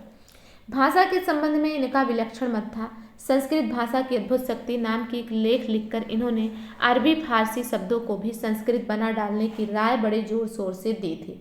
जैसे दुश्मन को दुहसुमन, सिफारिश को छिप्रासीस, चश्मा को चक्षमा, शिकायत को शिक्षायतन इत्यादि। इन्होंने बहुत अच्छा काम किया था कि इन्होंने क्या किया कि फारसी शब्दों को भी संस्कृत, जैसे ये लोग हमारे शब्द चुरा लेते थे, वैसे इन्होंने क्या किया कि संस्कृत शब्दों को, फारसी शब्दों को संस्कृत बनाने का प्रयास किया। आगे हैं काशीनाथ खत्री। इनका जन्म संवत 1906 में आगरा के माई थान मोहल्ले में और परलोकवास सिरसा जिला इलाहाबाद में, जहाँ ये पहले अध्यापक रह चुके थे और अंतिम दिनों में आकर बस गए थे, संवत 1948 में हुआ था। कुछ दिन गवर्नमेंट वर्नाक्युलर रिपोर्टर का काम करने के पीछे ये लाट साहब के दफ्तर के पुस्तकाध्यक्ष नियुक्त हो गए थे। ये मातृभाषा के सच्चे सेवक थे। नीति, कर्तव्य पालन, स्वदेश हित ऐसे विषयों पर ही लेख और पुस्तक लिखने की ओर उनकी रुचि थी। शुद्ध साहित्य कोट में आने वाली रचनाएं इनकी बहुत कम है। ये 3 पुस्तकें उल्लेख योग्य हैं: ग्राम पाठशाला और निकृष्ट नौकरी नाटक, 3 ऐतिहासिक रूपक, बाल विधवा संताप नाटक। 3 ऐतिहासिक रूपकों में पहला तो है सिंध देश की राजकुमारियां, जो सिंध में अरबों की चढ़ाई वाली घटना लेकर लिखा गया है। दूसरा है गुन्नौर की रानी, जिसमें भोपाल के मुसलमानी राज्य के संस्थापक द्वारा पराजित गुन्नौर के हिंदू राजा की विधवा रानी का वृत्त है। तीसरा है लव जी का स्वप्न, जो रघुवंश की एक कथा के आधार पर है। काशीनाथ खत्री वास्तव में एक अत्यंत अभ्यस्त अनुवादक थे। इन्होंने कई अंग्रेजी पुस्तकों, लेखों और व्याख्यानों के अनुवाद प्रस्तुत किए, जैसे शेक्सपियर के मनोहर नाटकों के आख्यान, लैम्ब कृति का अनुवाद, नित्योपदेश, ब्लैकी के सेल्फ कल्चर का अनुवाद, देश की दरिद्रता और अंग्रेजी राजनीति, दादा भाई नौरोजी के व्याख्यान का अनुवाद, भारत त्रिकालिक दशा, कर्नल अलकाट के व्याख्यान का अनुवाद इत्यादि। अनुवादों के अतिरिक्त इन्होंने भारतवर्षा की विख्यात स्त्रियों के चरित्र, यूरोपियन धर्मशाला स्त्रियों के चरित्र, मातृभाषा की उन्नति किस विधि करना योग्य है इत्यादि अनेक छोटी छोटी पुस्तकें और लेख लिखे। राधा कृष्ण दास ये भारतेंदु हरिश्चंद्र के फुफेरे भाई थे। इनका जन्म संवत 1922 और मृत्यु संवत 1964 में हुआ। इन्होंने भारतेंदु का अधूरा छोड़ा हुआ नाटक सती प्रताप पूरा किया था। इन्होंने पहल दुखनी बाला नाम का एक छोटा सा रूपक लिखा था, जो हरिश्चंद्र चंद्रिका और मोहन चंद्रिका में प्रकाशित हुआ था। राधा कृष्णदास ने क्या लिखा? दुखनी बाला, जो कि इनका बहुत इंपॉर्टेंट है। और जो भारतेंदु का सती प्रताप था, जो अधूरा था, उसे राधा कृष्णदास ने ही पूरा किया था। ये भी आपको याद रखना है। इसमें जन्मपत्री मिलान, बाल विवाह, अपव्यय आदि कुरीतियों का दुष्परिणाम दिखाया गया। इनका दूसरा नाटक है महारानी पद्मावती अथवा मेवाड़ कमिलिनी, जिसकी रचना चित्तौड़ पर अलाउद्दीन की चढ़ाई के समय की पद्मिनी वाली घटना को लेकर हुई है। इनका सबसे उत्कृष्ट और बड़ा नाटक महाराणा प्रताप या राजस्थान केसरी है, जो संवत 1954 में समाप्त हुआ था। यह नाटक बहुत ही लोकप्रिय हुआ और इसका अभिनय कई बार कई जगहों पर हुआ। भारतीय प्रथा के अनुसार इनके सब पात्र भी आदर्श के सांचे में ढले हुए हैं। कथोपकथन यद्यपि चमत्कारपूर्ण नहीं, पर पात्र अवसर के सर्वथा उपयुक्त हैं। उनमें कहीं कहीं ओज भी पूरा है। वस्तु योजना बहुत ही व्यवस्थित है। इस नाटक में अकबर का हिंदुओं के प्रति सद्भाव उनकी कूटनीति के रूप में प्रदर्शित है। यह बात चाहे कुछ लोगों को पसंद ना हो। नाटकों के अतिरिक्त इन्होंने निस्सहाय हिंदू नामक एक छोटा सा उपन्यास भी लिखा। बंगला के कई उपन्यासों के अनुवाद इन्होंने किए हैं, जैसे स्वर्णलता मरता क्या न करता। तो इन्होंने क्या लिखा? निस्सहाय हिंदू। आगे है नेक्स्ट लेखक कार्तिक प्रसाद खत्री। कार्तिक प्रसाद खत्री का जन्म संवत 1908, मृत्यु 1961 में हुई। ये आसाम, बंगाल आदि कई स्थानों में रहे। हिंदी का प्रेम इनमें इतना अधिक था कि 20 वर्ष की अवस्था में ही इन्होंने कलकत्ता से हिंदी के पत्र पत्रिकाएं निकालने का उद्योग किया था। रेल का विकट खेल नामक एक नाटक 15 अप्रैल सन 1874 ईस्वी की संख्या से हरिश्चंद्र मैगजीन में छपने लगा था, पर पूरा ना हुआ। इला, प्रमिला, जया, मधुमालती इत्यादि अनेक बंगला उपन्यासों के इनके किए हुए अनुवाद काशी के भारतीय जीवन प्रेस से निकले। 16वें नंबर के लेखक हैं फ्रेडरिक पिनकार्ट। इनका उल्लेख पहले हो चुका है और यह कहा जा चुका है कि इंग्लैंड में बैठे बैठे हिंदी में लेख और पुस्तकें लिखते और हिंदी लेखकों के साथ पत्र व्यवहार भी हिंदी में ही करते थे। उन्होंने 2 पुस्तकें हिंदी में लिखी। तो क्या क्या लिखा था इन्होंने? बाल दीपक 4 भाग डांगरी और कैथी अक्षरों में, और दूसरा विक्टोरिया चरित्र। ये दोनों पुस्तकें खड़ग विलास प्रेस बांकीपुर में छपी थीं। बाल दीपक बिहार के स्कूलों में पढ़ाई जाती थी। उसके एक पाठ का कुछ अंश भाषा के नमूने के लिए दिया जाता है। तो क्या है कि हे लड़कों, तुमको चाहिए कि अपनी पोथी के बहुत संभाल कर रखो, मैली ना होने पाए, बिगड़े नहीं, और जब उसे खोलो चौकसाई से खोलो कि इसका पन्ना उंगली के तले दब कर फट न जाए। विक्टोरिया चरित्र 136 पृष्ठों की पुस्तक है। इनकी भाषा उनके पत्रों की भाषा की अपेक्षा अधिक मुहावरेदार है। उनके विचार इनके लंबे लंबे पत्रों से मिलते हैं। बाबू कार्तिक प्रसाद खत्री को संवत 1943 के लगभग अपने एक पत्र में वे लिखते हैं। तो पिनकार्ट ने बाबू कार्तिक प्रसाद खत्री को पत्र लिखा था। तो क्या लिखा था कि आपका सुखद पत्र मुझे मिला और उसका मुझे परम आनंद हुआ। आपके समझ में हिंदी भाषा का प्रचलित होना उत्तर पश्चिम वासियों के लिए सबसे भारी बात है।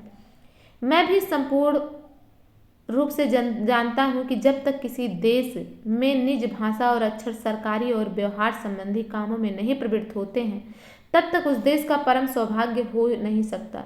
इसीलिए मैंने बार बार हिंदी भाषा के प्रचलित करने का उद्योग किया है। देखो, 80 बरस हुए बंगाली भाषा निरी अपभ्रंश भाषा थी। पहले पहल थोड़ी थोड़ी संस्कृत बातें उसमें मिली थी, परंतु अब क्रम करके संवारने से निपट अच्छी भाषा हो गई। इसी तरह चाहिए कि इन दिनों में पंडित लोग हिंदी भाषा में थोड़ी थोड़ी संस्कृत बातें मिलावें। इस पर विस्मरण कीजिए कि उत्तर पश्चिम में 1000 बरस तक फारसी बोलने वाले लोग राज करते थे।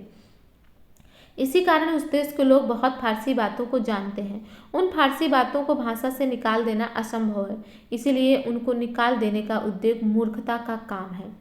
हिंदुस्तानी पुलिस की करतूतों को सुनकर अपने बाबू कार्तिक प्रसाद को लिखा था। तो क्या लिखा था इन्होंने कि कुछ दिन हुए मेरे एक हिंदुस्तानी दोस्त ने हिंदुस्तान के पुलिस के जुल्म की ऐसी तस्वीर खींची कि मैं हैरान हो गया। मैंने एक चिट्ठी लाहौर नगर के ट्रिब्यून नामी समाचार पत्र को लिखी। उस चिट्ठी के छपते ही मेरे पास बहुत से लोगों ने चिट्ठियां भेजी, जिनसे प्रकाशित हुआ कि पुलिस का जुल्म उससे भी ज़्यादा है जितना मैंने सुना था। अब मैंने पक्का इरादा कर लिया है कि जब तक हिंदुस्तान की पुलिस वैसी ही ना हो जाए जैसे कि हमारे इंग्लिस्तान में है, मैं इस बात का पीछा ना छोड़ूंगा।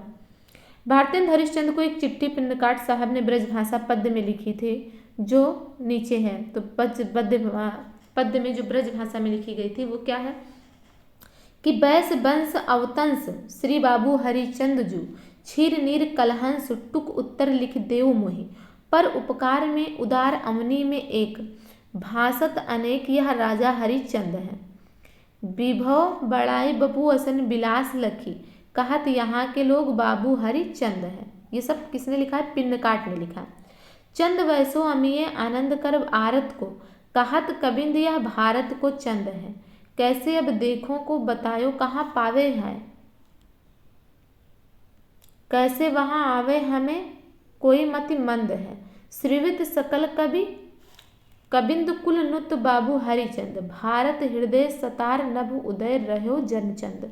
और प्रचार कार्य में क्या कहा कि भारतेंदु के समय से साहित्य निर्माण का कार्य तो धूमधाम से चल पड़ा, पर साहित्य के समय प्रचार में कई प्रकार की बाधाएं थी। अदालतों की भाषा बहुत पहले से उर्दू चली आती रही, इससे अधिकतर बालकों को अंग्रेजी के साथ अकेले उर्दू की ही शिक्षा दी जाती थी।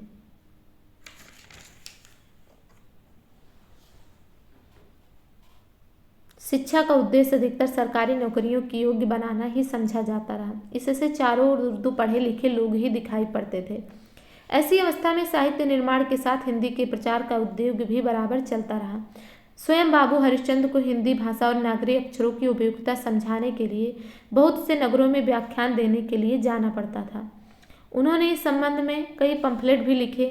हिंदी प्रचार के लिए बलिया में बड़ी भारी सभा हुई, जिसमें भारतेंदु का बड़ा मार्मिक व्याख्यान हुआ। वे जहाँ जाते अपना यह मूल मंत्र अवश्य सुनाते। तो बलिया का व्याख्यान से संबंधित आपको समझ में आ गया होगा कि बलिया के व्याख्यान में ही जो इनका निबंध है, भारतवर्षन उन्नति कैसे हो सकती है, ये निबंध वही व्याख्यान का है जो बलिया में इन्होंने व्याख्यान दिया था। तो आप देख रहे हैं कि अंग्रेजों ने क्या रणनीति की थी हिंदी को आउट करने के लिए, कि उन्हें अंग्रेजी का ज्ञान तो बच्चों को देना ही था, क्योंकि उन्हें उससे अपना उद्योग चलाना था, अपना व्यापार सुनिश्चित करना था, तो अंग्रेजी की जानकारों को बढ़ाना था। लेकिन उस समय कार्यालय की भाषा उर्दू थी, तो इसीलिए उर्दू को भी लोगों को पढ़ना जरूरी था। तो उर्दू के जानकार अंग्रेजी के जानकार होते चले गए, और हिंदी जो हमारी मातृभाषा है, जो हमारी लैंग्वेज है, जिसकी इतनी धूम थी, उसे बाहर कर दिया गया पूरी तरीके से। तो उसका प्रचार प्रसार का जिम्मा भारतेंदु जैसे लेखकों ने लिया। तो इन्होंने जो अपना मूल मंत्र ये देते थे भाषा के ऊपर, तो क्या है कि निज भाषा उन्नति है, सब उन्नति को मूल, बिनु निज भाषा ज्ञान के मिटत नहीं को सूल। तो इस प्रकार से ये अपना एक दोहा यही सुनाया करते थे, जिससे लोग प्रेरित हों और अपने भाषा के महत्व को समझें।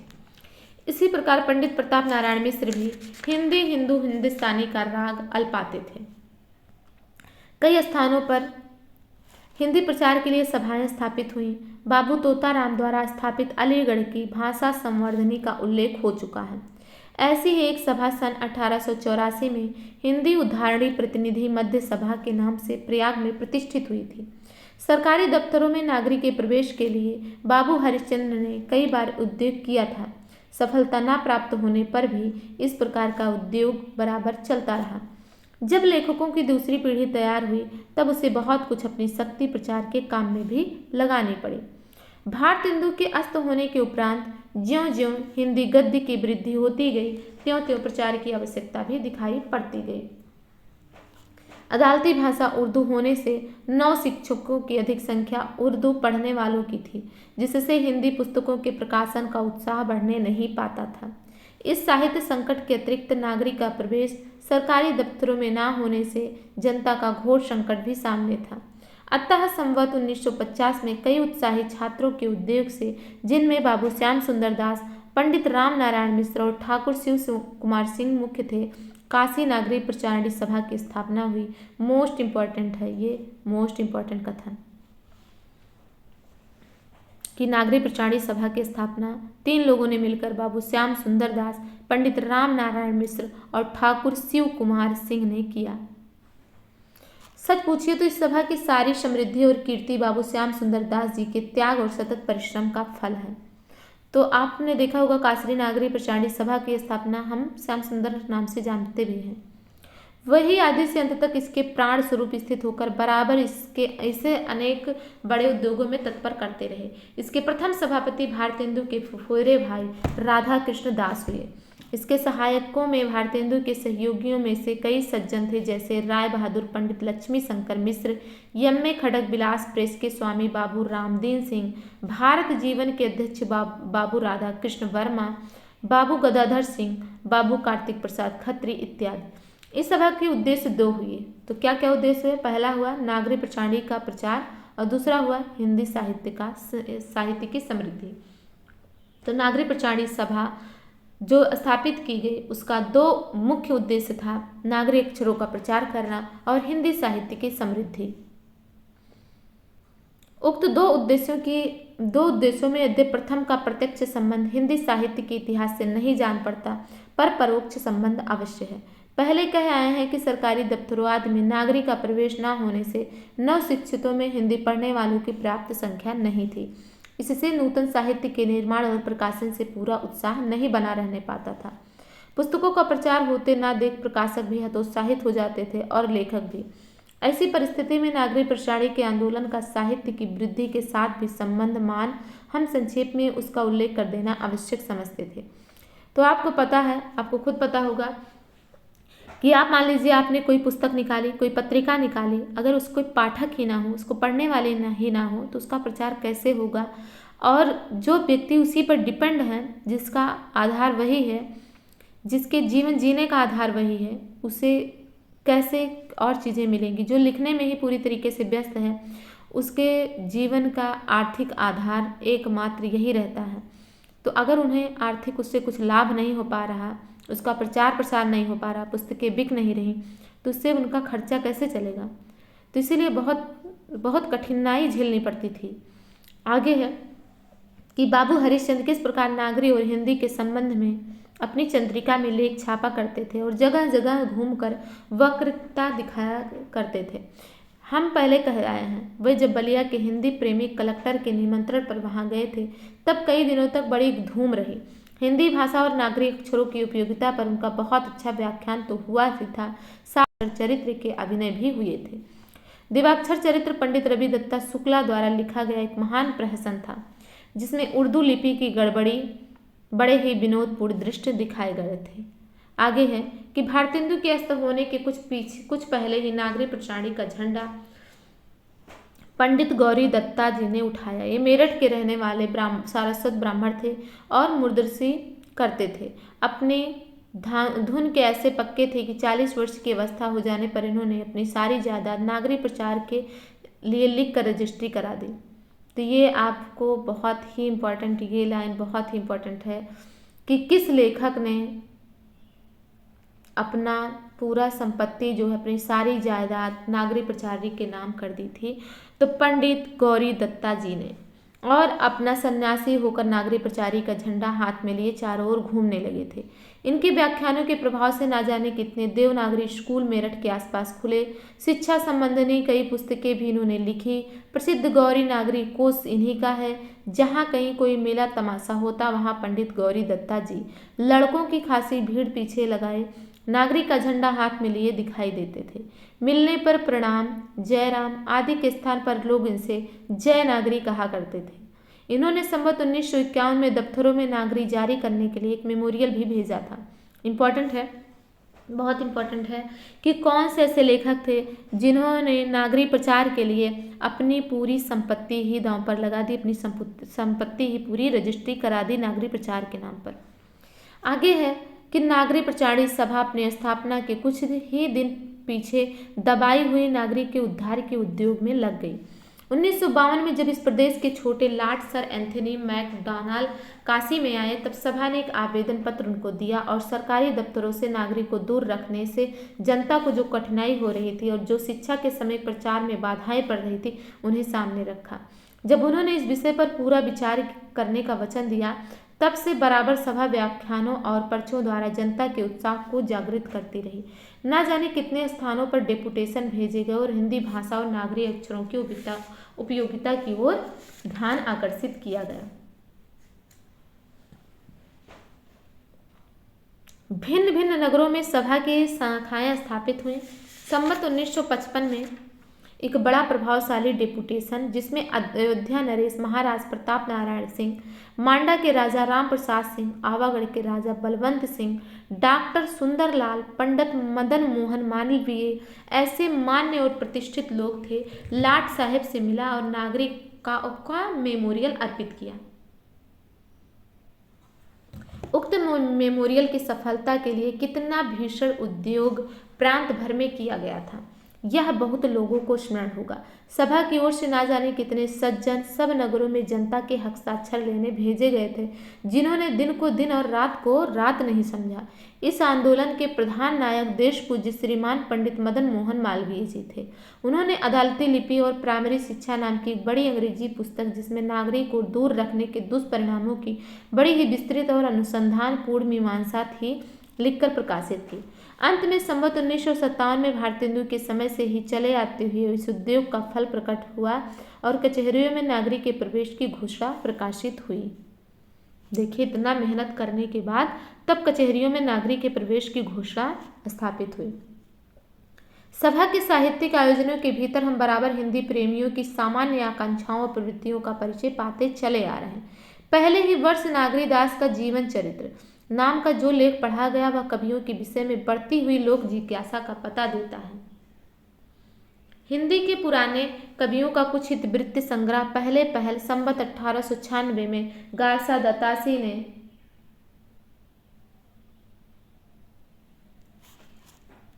दत्तासी ने अपने हिंदुस्तानी साहित्य का इतिहास में किया। फिर संवत 1940 में ठाकुर शिव सिंह सेंगर ने अपने शिव सिंह सरोज में। तो ये भी याद है कि हिंदी के पुराने कवियों का इतिवृत्ति संग्रह कहाँ कहाँ दिया गया, तो इसके पहले भी हमने देखा है, लेकिन एक बार फिर देख लीजिए कि हिंदी के पुराने कवियों का कुछ इतिवृत्ति संग्रह पहले पहल संवत 1896 में गारसा दत्तासी ने अपने हिंदुस्तानी साहित्य का इतिहास में किया। फिर संवत 1940 में ठाकुर शिव सिंह सेंगर ने अपने शिव सिंह सरोज में किया। उसके पीछे प्रसिद्ध भाषावेत्ता डॉक्टर अवसर ग्रियर्सन ने संवत 1946 में modern vernacular literature of northern Hindustan प्रकाशित किया। कवियों का वृत्ति भी साहित्य का एक अंग है, अतः सभा ने आगे चलकर हिंदी पुस्तकों की खोज का काम भी अपने हाथ में लिया, जिससे बहुत से गुप्त और अप्रकाशित रत्नों के मिलने की पूरी आशा के साथ साथ कवियों का बहुत कुछ वृत्तांत प्रकट होने की भी पूरी संभावना थी। संवत 1956 में सभा को गवर्नमेंट से 400 रुपये वार्षिक सहायता इस काम के लिए प्राप्त हुई और खोज धूमधाम से आरंभ हुई। यहाँ तक जाकर इन लोगों को सफलता मिली। यह वार्षिक सहायता ज्यों ज्यों बढ़ती गई त्यों तो काम भी अधिक विस्तृत रूप में होता गया। इसी खोज का फल है कि आज कई सौ कवियों की वृत्तियों का परिचय हमें प्राप्त है। कुछ कवियों के संबंध में बहुत सी बातों की नई जानकारी भी हुई है। सभा की ग्रंथमाला में कई पुराने कवियों के अच्छे अच्छे प्रकाशित ग्रंथ छपे। सारांश यह है कि इस खोज के द्वारा हिंदी साहित्य का इतिहास लिखने की खासी सामग्री उपस्थित हुई। शुक्ल जी कह रहे हैं कि इतना सामग्री मिल गई कि हिंदी साहित्य का इतिहास लिखने के लिए काफ़ी थी, जिसकी सहायता से दो एक अच्छे कविवृत्त संग्रह भी हिंदी में निकले। हिंदी भाषा के द्वारा ही सब प्रकार के वैज्ञानिक विषयों की शिक्षा की व्यवस्था का विचार भी अब लोगों के चित्त में उठ रहा था, पर भारी भारी कठिनता पारिभाषिक शब्दों के संबंध में थी। इससे अनेक विद्वानों के सहयोग और परामर्श से सभा ने वैज्ञानिक कोश प्रकाशित किया। भिन्न भिन्न विषयों पर पुस्तकें लिखाकर प्रकाशित करने का काम तो तब से अब तक बराबर चल ही रहा है। स्थापना के 3 वर्ष पीछे ही सभा ने अपनी पत्रिका निकाली, जिसमें साहित्यिक, वैज्ञानिक, ऐतिहासिक, दार्शनिक सब प्रकार के लेख आरंभ ही से निकलने लगे थे और जो आज भी साहित्य के संबंध रखने वाले अनुसंधान और पर्यालोचन का उद्देश्य रखकर चल रहे। छत्र प्रकाश, सुजान चरित्र, पृथ्वीराज रासो, परमाल रासो आदि पुराने ऐतिहासिक काव्यों को प्रकाशित करने की अतिरिक्त तुलसी, जायसी, भूषण देव ऐसे प्रसिद्ध कवियों की ग्रंथावली के भी बहुत सुंदर संस्करण सभा ने निकाले। मनोरंजन पुस्तक माला में 50 से ऊपर भिन्न भिन्न विषयों पर उपयोगी पुस्तकें निकल चुकी हैं। हिंदी का सबसे बड़ा और प्रमाणिक व्याकरण तथा कोश हिंदी शब्द सागर इस सभा के चिरस्थायी कार्यों में गिने जाएंगे। इस सभा ने अपने 35 वर्ष के जीवन में हिंदी साहित्य के वर्तमान काल की तीनों अवस्थाएं देखी। जिस समय यह स्थापित हुई उस समय भारतेंदु द्वारा प्रवर्तित प्रथम उत्थान की यह परंपरा चली आ रही थी। वह प्रचार काल था। नागरी अक्षरों और हिंदी साहित्य के प्रचार के मार्ग में बड़ी बाधाएं थी। नागरी प्रचारणी पत्रिका की प्रारंभिक संख्याओं को यदि हम निकाल कर देखें तो उसमें अनेक विषयों के लेखों के अतिरिक्त कहीं कहीं ऐसी कविताएं भी मिल जाएंगी जैसे श्रीयुत पंडित महावीर प्रसाद द्विवेदी जी की नागरी तेरी यह दशा। आगे है कि नूतन हिंदी साहित्य का वह प्रथम उत्थान कैसा हंसता खेलता सामने आया था। भारतेंदु के सहयोगी लेखकों का वह मंडल किस जोश और जिंदा दिली के साथ और कैसी चहल पहल के बीच अपना काम कर गया, इसका उल्लेख पहले हो चुका है। सभा की स्थापना के पीछे घर संभालने की चिंता और व्यग्रता के कुछ चिन्ह हिंदी सेवक मंडलों के बीच दिखाई पड़ने लगी थी। भारतेंदु जी के सहयोग से अपने ढर्रे पर कुछ न कुछ लिखते तो जा रहे थे, पर उनमें वह तत्परता और उत्साह नहीं रह गया था। बाबू हरिश्चंद्र के गोलोकवास के कुछ आगे पीछे जिन लोगों ने साहित्य सेवा ग्रहण की थी, वही अब प्रौढ़ता प्राप्त करके काल की गति परखते हुए अपने कार्य में तत्पर दिखाई देते थे। उनके अतिरिक्त कुछ नए लोग भी मैदान में धीरे धीरे उतर रहे थे।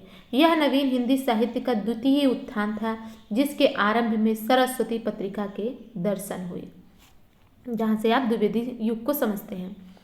तो इस प्रकार से ये प्रकरण हमारा यहीं पर समाप्त होता है, जिसमें भारतेंदु काल के सभी लेखकों को हमने देखा, उनके जो इम्पोर्टेंट उनका ग्रंथ है, उनका जन्म काल, समय, कहाँ से वो आते थे, इन सभी चीज़ों को हमने इसमें देखा। किस प्रकार से हिंदी को या नागरी के प्रचार में उनका क्या योगदान था, नागरी प्रचारणी सभा, इन सभी चीज़ों के विषय में हमने इसमें देख लिया।